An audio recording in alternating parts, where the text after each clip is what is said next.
Hello, welcome to the National Association of Unclaimed Property Administrators Holder Training, Mergers and Acquisitions, Unclaimed Property Considerations. The webinar will cover the following topics from the state's perspective. 1. Types of mergers and acquisitions. 2. Priority rule implications.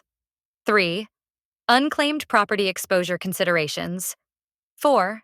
Record retention and maintenance. And 5. Best practices. Holders must evaluate the unclaimed property compliance implications inherent in organizational restructuring due to mergers and acquisitions. Overlooking changes to compliance responsibilities may result in inaccurate reporting and unforeseen costs to the company. An understanding of the company's structure post-merger or acquisition will allow the holder to understand where or to whom responsibility for historical and ongoing compliance lies. Let's start by providing a high-level definition of each merger and acquisition type. So that we are comfortable with the business lingo going forward, we'll shorten references to merger and acquisition to M&A. Types of mergers and acquisitions. In today's webinar, the focus will be on the following M&A types. 1. Mergers. 2. Consolidations. 3. Stock acquisitions. And 4. Asset acquisitions. A merger occurs when two or more non-affiliated entities combine to form one successor entity. Upon merger completion, the combined entity's financial records and operations are united. A name change often accompanies the margining of entities as testament to the newly formed successor entity's expansion into new markets, segments, and market share. Consolidations are similar to mergers. However, it is the combination of affiliated entities into one. Just as with mergers, financial records and operations are combined. Consolidations occur with the goal of enhancing efficiency, synergy, and profitability. In a stock acquisition, an entity or acquirer purchases the majority ownership interests of a non-affiliated entity, or acquiree. Under most acquisition terms, the acquirer assumes all assets and liabilities of the acquiree. In an asset acquisition, the acquirer purchases specific properties or divisions of another company. Ensure you are thorough in this review of liabilities set to never expire. States have seen property such as gift cards left off sale agreements which led to issues over who retains the liability. The acquirer may not assume certain assets or liabilities or the acquiree. Priority rule implications. The first priority rule constitutes that the state of last known address gains custodial right of unclaimed property that has exceeded the prescribed dormancy period. The second priority rule applies when the last known address of the owner is unknown and grants custodial right of unclaimed property to the state of incorporation once the statutory period has expired. M&A transactions may result in a change in an entity's state of incorporation, as well as accounting transaction sourcing. It is essential that holders are cognizant of the implications of M&A transactions, as oversight may result in inaccurate reporting, such as reporting property early or late due to the change in dormancy period. Unclaimed property exposure. Holders should conduct a holistic evaluation of unclaimed property exposure in its capacity as either seller or acquirer. The seller must ensure that any historic or current unclaimed properties are documented and supported. This is an essential process whether the seller retains the unclaimed property exposure or divests it in the M&A transaction. The terms of the M&A transaction dictate whether the acquirer assumes any unclaimed property exposure or not. In the event the exposure is assumed, material exposure due to noncompliance may be either limited to the date of the acquisition or beyond. To reduce the risk of double liability post-M&A, it is imperative that accounting records are complete and researchable.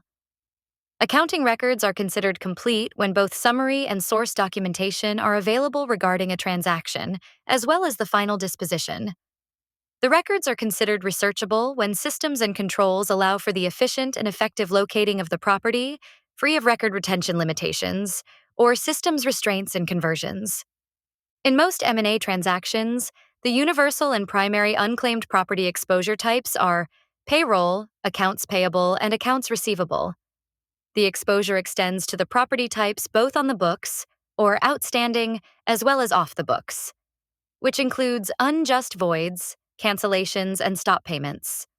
Additionally, depending on the industry, Other property types of exposure may include rebates, gift or stored value cards, bank accounts, or any other miscellaneous intangible or tangible property. An acquirer should review the acquiree's historic procedures, practices, and controls for the management of accounts receivable overpayments and disbursements. By reviewing historic aging reports, reconciliations, and registers, the acquirer can better assess or quantify any potential unclaimed property exposure it may be responsible for or indiscriminately assumed. In addition to the review of historic procedures, practices, and controls, the acquirer should review the acquiree's unclaimed property compliance and reporting history.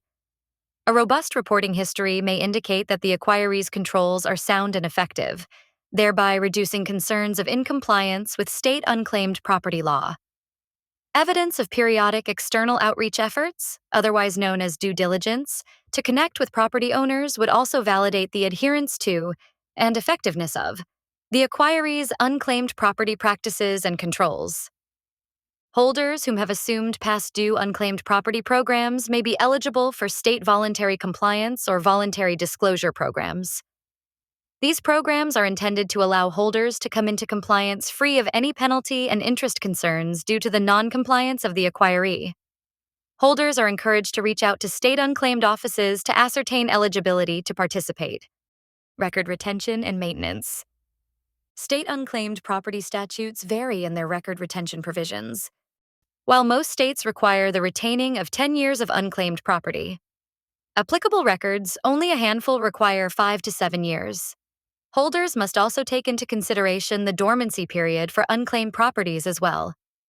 M&A transactions do not preclude state unclaimed property record retention requirements, nor do they serve as justification for the lack of completeness and researchability of records.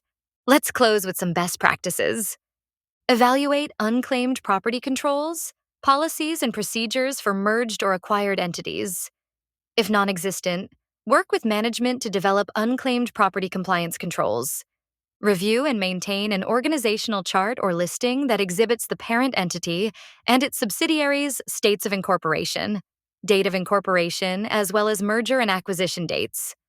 Evaluate record retention and maintenance policies.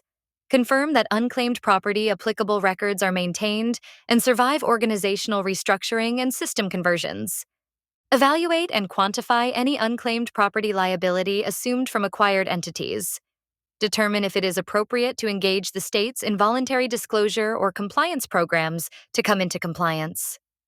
Regularly update unclaimed property compliance controls for the organization. Thank you for your time and attention. You can view all of our holder resources at unclaimed.org/holder.